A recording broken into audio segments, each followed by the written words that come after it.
Welcome to Saint Wilfred law college. ये lecture IPC का है और इसके अंदर 5th मॉड्यूल हमारा चल रहा है, जिसके अंदर कुछ टॉपिक्स आज हम और कवर करने वाले हैं। तो इस लेक्चर के अंदर आज जो हम कवर करेंगे वो है सेक्शन 339 से लेकर 348 तक, वो पूरी हेडिंग जो रॉन्गफुल रिस्ट्रेंट और रॉन्गफुल कन्फाइनमेंट की बात करती है। और उसके आगे एक टॉपिक है आपके फोर्स के नाम से, जो सेक्शन 349 के अंदर दिया हुआ है। तो इतना आज हम इस लेक्चर के अंदर कवर करने वाले हैं। तो शुरू करते हैं। देखो, ये वर्ड है रॉन्गफुल रिस्ट्रेंट, ये हमेशा रॉन्गफुल कन्फाइनमेंट के साथ में डिफरेंस लिए हुए बैठता है। और ये पक्का मानिए कि आपके इस एग्जाम के अंदर और जुडिशियल एग्जाम के अंदर भी पक्का ही क्वेश्चन आता है, ठीक है ना, कि रॉन्गफुल रिस्ट्रेंट क्या होता है, रॉन्गफुल कन्फाइनमेंट क्या होता है और इनमें डिफरेंस क्या है। तो यही हम इसके अंदर आज करने वाले हैं।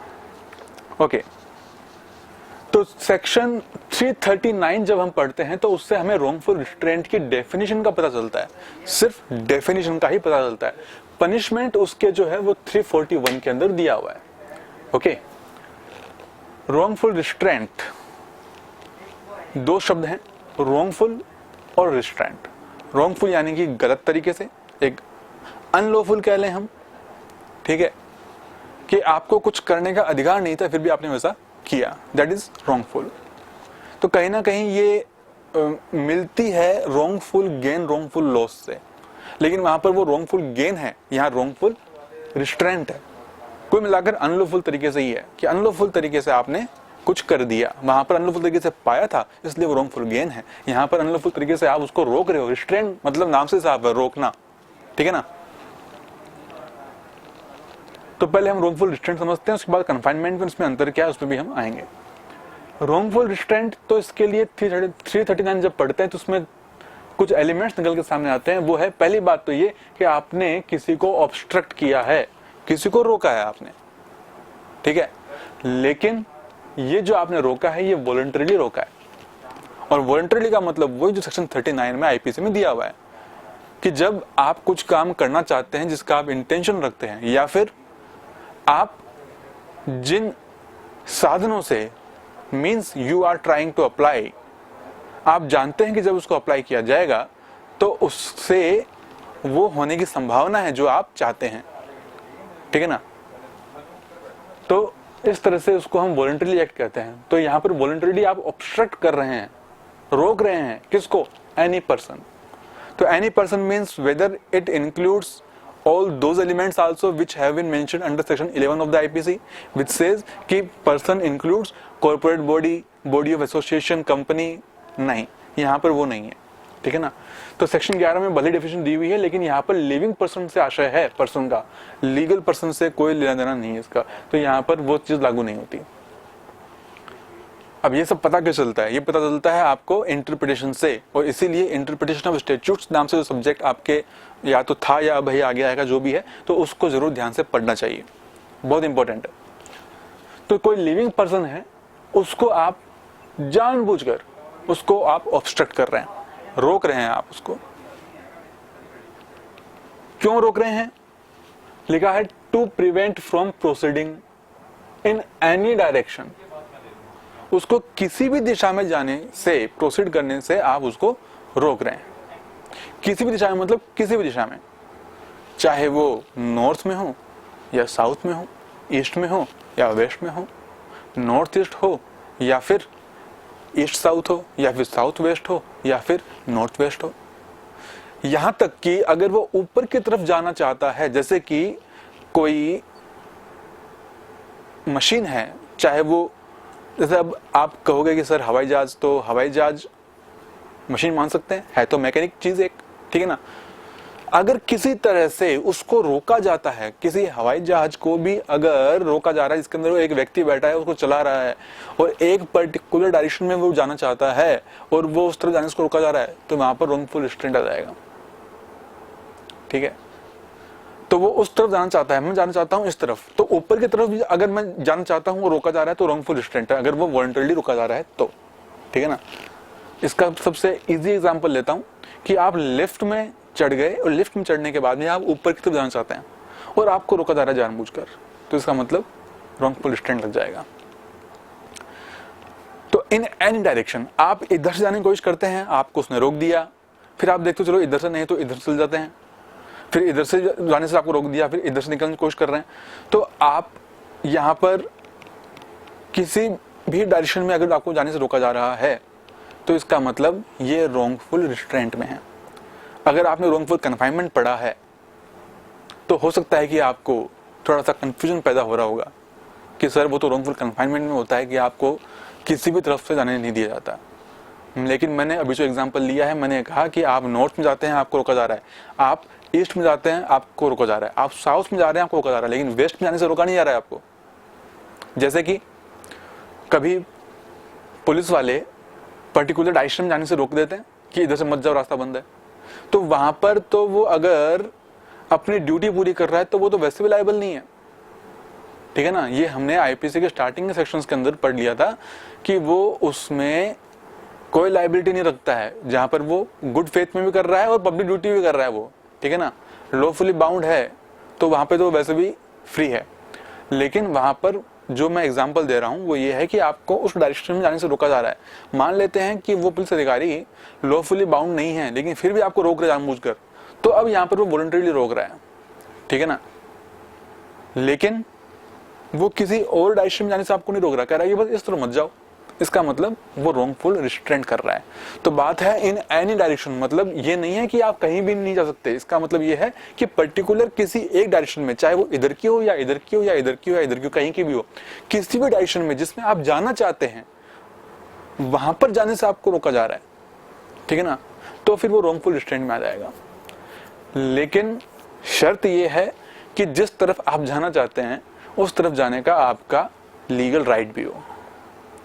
आप तो मेरे घर के अंदर से होकर जाना चाहेंगे तो जाने थोड़ा दूंगा मैं, वो अगर मैं वहां रोकूंगा आपको तो मेरा रोकने का राइट है, और अगर मैं नहीं भी रोकता हूं और आप ऐसा कर देते हैं तो फिर आप क्रिमिनल ट्रेसपास के लिए लायबल हो सकते हैं, अगर क्रिमिनल है तो। जैसे कि बारिश में होता है, बारिश के अंदर क्या है कि हम किसी के मकान की प्रॉपर्टी जो आउटसाइड की होती है उसके ऊपर से होकर गुजर जाते हैं, तो होने को तो वो ट्रेसपास हुआ लेकिन वो क्रिमिनल ट्रेसपास नहीं है क्योंकि हमने उसमें गुड फेथ में किया है, ठीक है, क्रिमिनल ट्रेसपास नहीं होगा वो हम ऑलरेडी कर चुके हैं सेक्शन 441, तो आप वहां पर देख लेंगे। तो किसी भी डायरेक्शन में जिसमें आपका मूव करने का अधिकार है और फिर भी आपको रोका जा रहा है voluntarily, it means it is wrongful restraint, ठीक है।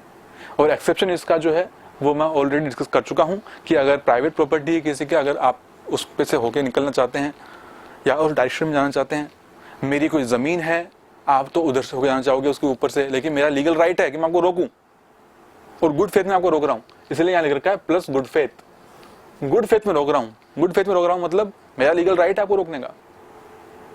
और गुड फेथ का मतलब यहाँ वही सेक्शन 52 में दिया हुआ है आईपीसी में कि nothing is said to have been done in good faith which has been done without due care and attention। और आईपीसी की जो लैंग्वेज है उसको आपको एज इट इज याद करने की जरूरत नहीं है, मीनिंग समझो, एलिमेंट समझो, लिख दो एग्जाम में, एकदम सही होगा, कोई नंबर नहीं कटेंगे अगर आपने पूरी लिखी है तो सही। तो ये सेक्शन 339 था, रॉन्गफुल रिस्ट्रेंट क्या होता है। आई होप आपको समझ में आ गया होगा, बहुत इजी सा है। पनिशमेंट इसके क्या है तो वो आप सेक्शन 341 के अंदर देख लेंगे, पढ़ते समझ में आ जाएगा, तो उसके ऊपर मैं नहीं जा रहा।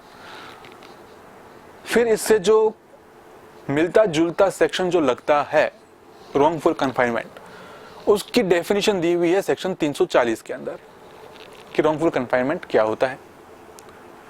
तो देखिए, रॉन्गफुल कन्फाइनमेंट जब भी होगा तो उसमें डेफिनेटली रॉन्गफुल रिस्ट्रेंट के एलिमेंट्स तो सारे मिलेंगे, और इसलिए मैंने यहाँ पे पहला एलिमेंट लिख रखा है रॉन्गफुल रिस्ट्रेंट। रॉन्गफुल रिस्ट्रेंट तो होगा ही होगा, लेकिन उसमें और इसमें जो फर्क है वो ये है कि इस रॉन्गफुल कन्फाइनमेंट के अंदर आपको प्रिवेंट किया जा रहा है, वो किसी भी तरफ से कहीं पर भी मूव नहीं करने दिया जा रहा है। आप इस तरफ से निकलना चाहते हो, आपको नहीं निकलने दिया जा रहा, आपको इस तरफ से निकलने का भी आपको नहीं मौका दिया जा रहा, और इधर से भी नहीं, इधर से भी नहीं, कहीं से भी नहीं आपको मूव करने का मौका दिया जा रहा है, जबकि आपका अधिकार है।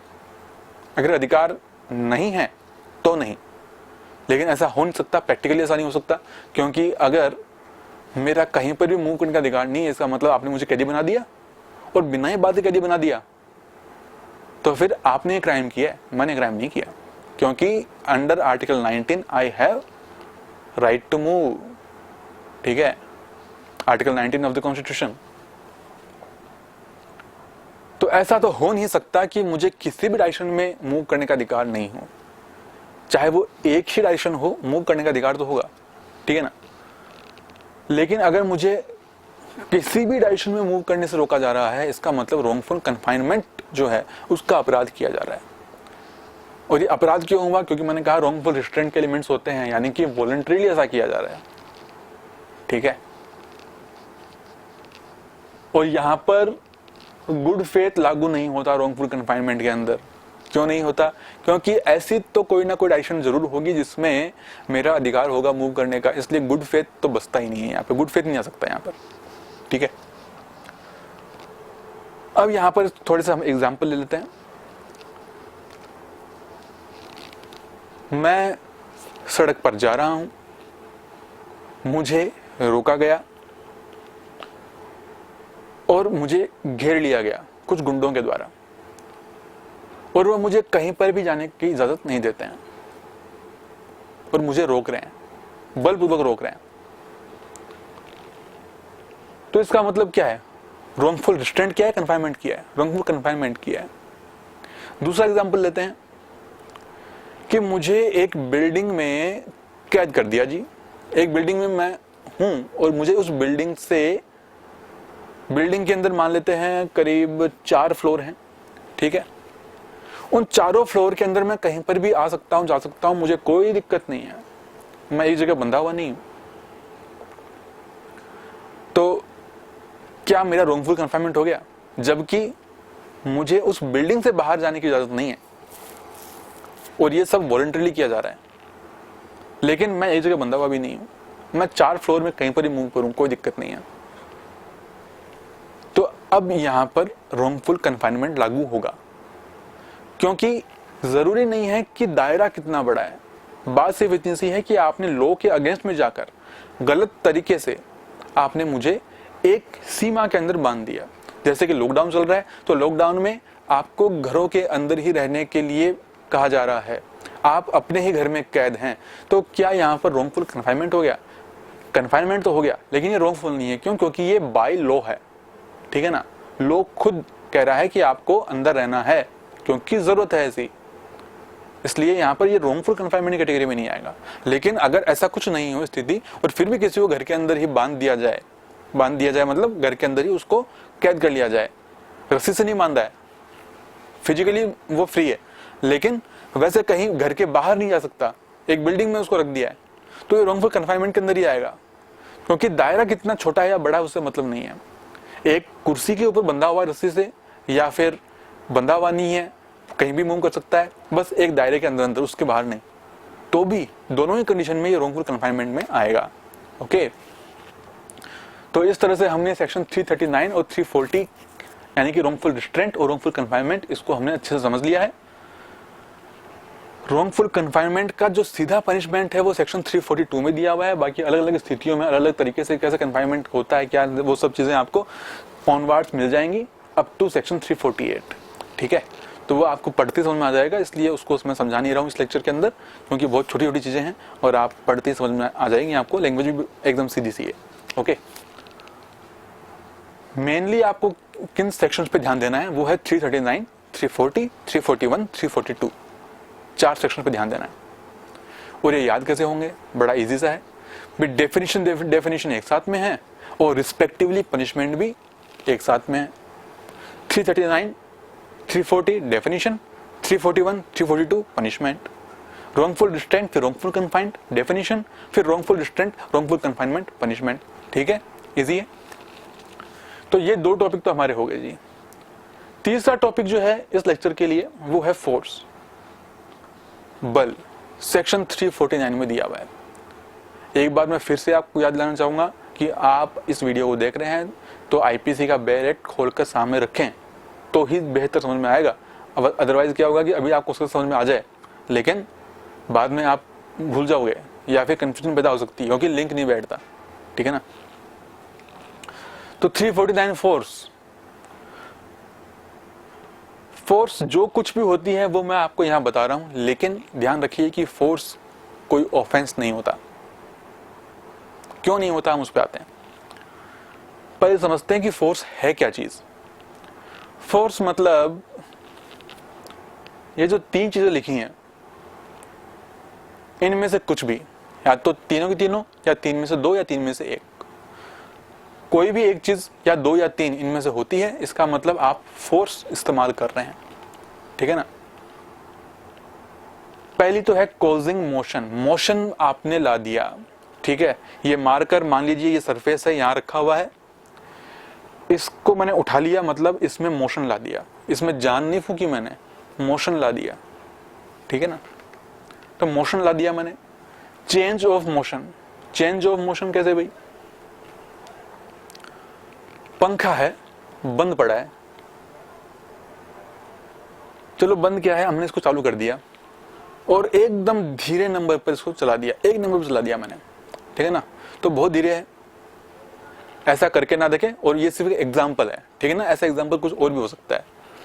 पंखा है, बहुत धीरे है, और वो पंखा इतना पुराना है कि उसकी स्पीड 1 नंबर पे एकदम धीरे, जैसे सरकारी ऑफिस में होती है ना, एकदम वैसे कि आप उसको पकड़ भी सकते हो, इतना धीरे, क्योंकि वो बहुत पुराना है, ठीक है ना। 1 नंबर पर है। अब आपने क्या किया, उसके अंदर मोशन ला दिया। कैसे ला दिया कि उसके आपने स्पीड बढ़ा दी हाथ से, कि क्या पता थोड़ा सा धक्का देंगे तो स्पीड पकड़ ले, ठीक है ना। ऐसा करते हैं कुछ लोग, करते हैं। तो आपने थोड़ा सा धक्का दे दिया उसको कि भाई थोड़ी स्पीड पकड़ ले, 1 नंबर में पकड़ ले। तो यहां पर आपने उसके मोशन में चेंज कर दिया। मोशन तो था ही पहले से, यहां पर क्या था, मार्ग वाले एग्जांपल में मोशन था ही नहीं, आपने इसमें मोशन लाए। वहां पर पंखे वाले एग्जांपल में मोशन था पहले से, आपने उसके मोशन में चेंज कर दिया। यानी कि या तो उसको उल्टा घुमाने लग गए आप, या फिर जैसे डायरेक्शन में घूम रहा था उसमें आपने थोड़ा सा और धक्का दे दिया, तो वो और एक बार थोड़ी सी देर के लिए या और आगे देर तक वो थोड़ा सा घूमता रहा। ये एग्जांपल मैं इसी का एक अल्टरनेट एग्जांपल देता हूँ, क्योंकि ये थोड़ा सा खतरनाक है ना। तो मैं थोड़ा सा सीधा सा और एक अच्छा एग्जांपल लेता हूँ। आप चल रहे हैं रास्ते में, तो आपकी एक निश्चित गति है, ठीक है ना। पीछे से आपका फ्रेंड आता है और आपको धक्का दे देता है। आप गिरते हो या नहीं गिरते उस पर नहीं जा रहा मैं, लेकिन आपकी जो स्पीड थी उसमें तो फर्क आ गया। यानी कि मोशन पहले से था, चल रहे थे आप, उसके अंदर चेंज आ गया। क्या चेंज आ गया? बढ़ गई। या फिर ठीक आगे दीवार थी, आप अपने आप तो रुक जाते, लेकिन धक्का दिया इसलिए आप जाके उससे भिड़ गए और अब आपकी स्पीड रुक गई, ठीक है ना। तो ये जो चीज है ये चेंज ऑफ मोशन, मोशन में। और तीसरा है cessation of motion. Motion already है, आपने उसको रोक दिया, उसको हम बोलते हैं सेसेशन ऑफ मोशन। अब आप कहोगे सर चेंज और सेशन में फर्क क्या है? देखिए, चेंज के अंदर मोशन का चेंज कैसे भी हो सकता है, वो बढ़ भी सकता है और कम भी हो सकता है, ठीक है ना। और कम होते होते रुक जाएगा, तो रुकने की स्थिति को हम सेसेशन बोलते हैं, ठीक है। तो मैं यहां पर जो मेरी ओपिनियन रखता हूं वो ये है कि अगर सेसेशन वर्ड ना भी लिया जाता तो कोई ना कोई जजमेंट ऐसा जरूर आता किसी हाई कोर्ट या सुप्रीम कोर्ट का, जिसमें चेंज ऑफ मोशन के अंदर सेसेशन ऑफ मोशन को इंक्लूड किया जाता है। क्योंकि मोशन में चेंज कैसे भी हो सकता है। अगर मोशन हो रखा है और वो रुक गया, इसका मतलब उसमें चेंज तो वही है ना।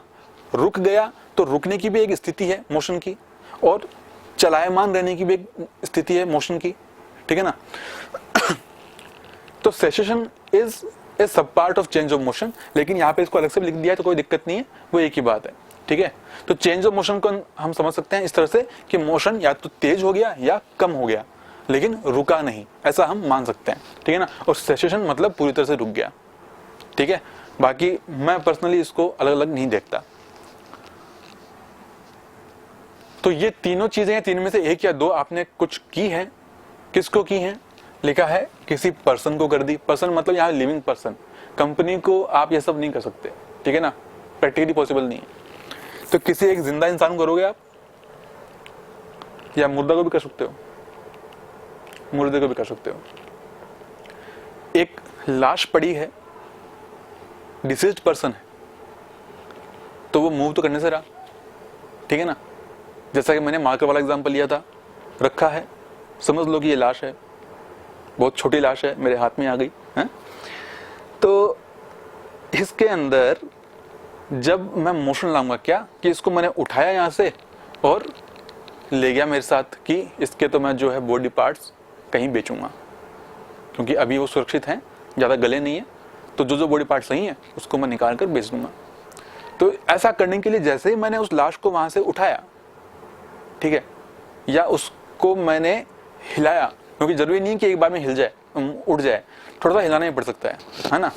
तो ऐसी कंडीशन में जैसे मैंने इसके मोशन में मैंने चेंज किया, क्या मोशन क्या था, अच्छा मोशन था ही नहीं, कुछ भी नहीं था, सिंपल उसके अंदर मैंने मोशन क्रिएट किया, ठीक है। लाश एकदम लेटी हुई थी और उसको मैंने पहले उठाने के लिए उसको पहले इधर किया या इधर किया, ठीक है ना। तो उसमें मैंने मोशन क्रिएट किया, तो ऐसे ही इसका मतलब मैंने उसमें फोर्स इस्तेमाल कर दिया।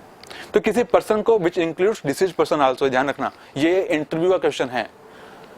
जुडिशियल एग्जाम की अगर तैयारी कर रहे हैं आप लोग तो इंटरव्यू का क्वेश्चन है कि whether in force person also includes deceased person, yes it includes, ठीक है ना। तो या तो पर्सन को या फिर कोई सब्सटेंस कि आप उस सब्सटेंस के अंदर या तो मोशन ला रहे हैं या उसके मोशन में चेंज कर रहे हैं या रोक रहे हैं इस तरह से कि वो किसी और व्यक्ति के टच में आ जाए, कांटेक्ट में आ जाए, ठीक है। जैसे कि आप रास्ते से जा रहे हैं, बगल में एक ठेला है और उस ठेले को मैंने धक्का दे दिया और जाकर वो आपके टच में आ जाता है, वो आपके लग जाता है, आप भिड़ जाते हो, उससे गिर जाते हो, कुछ भी होता है। तो मैंने क्या किया कि वो ठेला खड़ा था, उसको मोशन लाया उसके अंदर, ठीक है। तो कॉजिंग मोशन हो गया सब्सटेंस के अंदर। या फिर एक ठेले वाला था और उसको वो रेडी को घसीट रहा था, मैंने क्या किया कि उसके अंदर थोड़ा सा और धक्का दे दिया, इससे आगे जो आप चल रहे थे आपके अंदर भी वो जाकर भिड़ गया। आप चल रहे थे या हो सकता है आप खड़े भी होंगे, उससे मतलब नहीं है, बात यहाँ सब्सटेंस की है, सब्सटेंस में मोशन था, ठीक है ना। और तीसरा है सेसेशन ऑफ मोशन, कि आप आ रहे हैं स्पीड से और आगे कुछ ऐसा चल रहा है जैसे कोई बड़ा ट्रक है और बड़े ट्रक को मैंने अचानक से ब्रेक मारे, ठीक है ना। तो उसके गति में मैंने सेसेशन ला दिया, रोक दी और आप आके भिड़ गए अचानक से। इसका मतलब उस सब्सटेंस के अंदर जो ट्रक था उसको मैंने रोका, तो रोकने के लिए मैंने फोर्स इस्तेमाल की और ये आपके टच में आ गया, आप उसके भिड़ गए, आपके लग गई, ठीक है ना। मैं फिर कहूंगा कि ये ऑफेंस नहीं होता है, ठीक है ना, तब तक जब तक कि विद क्रिमिनल इंटेंशन नहीं किया जाता है, ठीक है ना। हो सकता है कि मेरे आगे खड्डा होगा, मैंने रोक दिया ट्रक को, मैं मरूंगा थोड़ा ना, है ना। तो खड्डा होगा, मैंने रोक दिया अचानक से, या मेरे आगे कोई आ गया और मैंने रोक दिया और पीछे से आप आगे भिड़ गए, तो मेरी कोई जिम्मेदारी नहीं है, ठीक है ना। इसलिए मैंने कहा कि सिंपल फोर्स जो होता है वो कोई ऑफेंस नहीं होता। Criminal force is an offence, जिसकी डेफिनेशन सेक्शन 350 में दी हुई है, वो हम अगले लेक्चर में करेंगे, लेकिन यहाँ आप फोर्स को समझिए। तो सब्सटेंस के अंदर हमने या तो मोशन क्रिएट किया या उसके मोशन में चेंज किया या उस मोशन को रोक दिया सब्सटेंस को, और ऐसा करने से वो जो सब्सटेंस है वो आपके बॉडी पार्ट के टच में आ गया। या फिर अच्छा बॉडी पार्ट टच में मतलब क्या पूरी बॉडी के टच में आया एक साथ, जरूरी नहीं है, हो सकता है कि सिर्फ हाथ के आया या सिर्फ पांव के आया या आपके सिर्फ कंधे के टच होकर निकल गया, उससे मतलब नहीं है, बात है कांटेक्ट में आना चाहिए, ठीक है ना। या फिर आपने कुछ वियर कर रखा है, जैसे कपड़े होते हैं, अगर ढीले कपड़े हैं तो उसके अगर कपड़े के भी टच में आया है तो वो भी फोर्स में ही आएगा। या फिर तीसरी चीज है कैरिंग, आप कुछ कैरी कर रहे हैं, आप बैग कैरी कर रहे हैं अपने कॉलेज का, जा रहे हैं, तो बैग के भी टच में आया है तो भी फोर्स ही लगता है, ठीक है ना। और चौथी चीज है अफेक्ट सेंस ऑफ फीलिंग, मैंने फोर्स इस्तेमाल किया और आपके सेंस ऑफ फीलिंग जो है उसके अंदर असर पड़ा है। जैसे कि आप खड़े हैं और मैंने एक गत्ते से आपके पास में, आपने बचपन में किया होगा, को भी आप भी करते होंगे, जिसमें बचपन अभी भी है वो अब भी करता होगा या करती होगी, कि आप खड़े हैं और एक गत्ते से या फिर जो भी थोड़ी सी स्टिफ चीज हो उससे आपने सामने आपके ऐसे जोर से एक प्रेशर लगाया, जिससे हवा जो है आपको अचानक से छूती है, ठीक है ना। तो ऐसा करने से आपके सेंस ऑफ फीलिंग पर असर पड़ा, क्योंकि वो जो स्टिफ चीज थी, वो गत्ता था या जो स्लेट थी या कुछ भी होगा, कॉपी होगी, वो आपके टच में नहीं आई, टच में कुछ भी नहीं आया। मोशन के अंदर जो असर पड़ा है वो सब्सटेंस में पड़ा है, आपको मैंने टच भी नहीं किया और ना ही वो सब्सटेंस आपके टच में आया, लेकिन फिर भी आपके फीलिंग्स जो हैं उसके सेंस पर असर पड़ा है। तो इसका मतलब मैंने फोर्स इस्तेमाल किया है, ठीक है ना। लेकिन ये मैं फिर कहूंगा कि ये दिस इज नॉट ऑफेंस, क्योंकि ये क्रिमिनल तरीके से नहीं किया गया, क्रिमिनल माइंड से नहीं किया गया, देयर इज नॉट मैलिफाइड इंटेंशन, ठीक है ना। इसलिए ये कोई ऑफेंस नहीं है, ठीक है ना। तो ये हमने समझ लिया कि मोशन में चेंज होता है या मोशन क्रिएट किया जाता है या मोशन के अंदर हम सेसेशन लाते हैं, ये सब तो ठीक है, लेकिन ये सब करेंगे कैसे? तो उसके 3 तरीके बताए हुए हैं प्रोविजो के अंदर। पहला तरीका तो है कि आप अपनी खुद की बॉडी पावर लगा रहे हैं, ठीक है। आपको धक्का देने के लिए मैं खुद आ रहा हूं और मेरी बॉडी पावर लगाकर आपको धक्का दे देता हूं। दूसरी चीज है वो है by disposing substance without further act. Without further act मैंने सब्सटेंस डिस्पोज ऑफ किया। कैसे? कि ढलान थी, ठेला जो था वो ढलान पे था और उसके आगे जो पत्थर था जिससे वो रुका हुआ था, मैंने उस पत्थर को थोड़ा सा हटा दिया। मैंने कुछ नहीं किया, बस पत्थर को हटा दिया और ठेला ढलान पे था तो चलता गया, ठीक है। मुझे उसको कंटिन्यू फोर्स लगाने की जरूरत नहीं पड़ी, सब्सटेंस अपने आप मूव कर रहा है और आपके जाके भिड़ गया, ठीक है। तो इस तरीके से भी हो सकता है विदाउट फर्दर एक्ट, ठीक है ना, बार बार मैंने कुछ नहीं किया। और तीसरा है बाय इंड्यूसिंग एनी एनिमल। मैं चाहता हूं कि आपको नुकसान हो और इसके लिए जो पास में कोई जानवर खड़ा है, चाहे वो गाय हो या बैल हो या कुत्ता हो या कोई भी हो, घोड़ा हो, कुछ भी, जिसको मैंने इंड्यूस कर दिया, जिससे वो आपको या मुझे या किसी और व्यक्ति को नुकसान पहुंचा सकता है। तो इसके लिए जो मैंने इंड्यूसमेंट किया है, ठीक है ना, तो इंड्यूसमेंट भी जो है अपने आप में एक फोर्स ही है, क्योंकि गाय को या बैल को आप अपनी लैंग्वेज में थोड़ा समझाओगे, उसकी एक स्पेशल ट्रिक होती है जिससे वो उस अपने डायरेक्शन को फॉलो करते हैं, जैसे सर्कस में करते हैं, ठीक है ना। तो वो इंड्यूसिंग जो आप कर रहे हैं, उस इंड्यूस करने से भी आप एनिमल के अंदर, एनिमल को आप एक सब्सटेंस मान लीजिए कि एनिमल जो है उसके अंदर आपने मोशन क्रिएट कर दिया या उसके मोशन में चेंज कर दिया या उसको रोक दिया, ठीक है ना। तो एनिमल को जब आप इंड्यूस करते हैं तो फिर उसके अंदर मोशन के ऊपर असर पड़ता है, जिससे वो आगे फिर किसी और को नुकसान पहुंचाएगा, किसी के टच में आएगा, किसी के भी जाके वो भिड़ेगा, कुछ भी करेगा। तो वो सब इस तरह से होता है, ठीक है। So this was totally force, section 349 में दिया हुआ है। और इस लेक्चर में हमने 3 टॉपिक कवर कर लिए हैं और देखा जाए तो सेक्शंस हमने काफी कवर कर लिए हैं, जिसमें डेफिनेशन भी है और पनिशमेंट भी इंक्लूड मानी है, जो आप अपने आप समझ में जाएंगे, इजी भी है। ओके, तो इस लेक्चर में हम इतना करते हैं, आज के लिए इतना ही। और आप आईपीसी का जो बेयर एक्ट है उससे जरूर पढ़ा करो, कमेंट्री बुक पढ़ते हैं वो अच्छी बात है, लेकिन बेयर एक्ट जरूर पढ़ा करिए, उसकी आदत डालिए, इस सेक्शन को पढ़ लेना। और नेक्स्ट वीडियो के लिए आप तैयार रहिए, जल्दी आएगा। तब तक के लिए बाय, टेक केयर।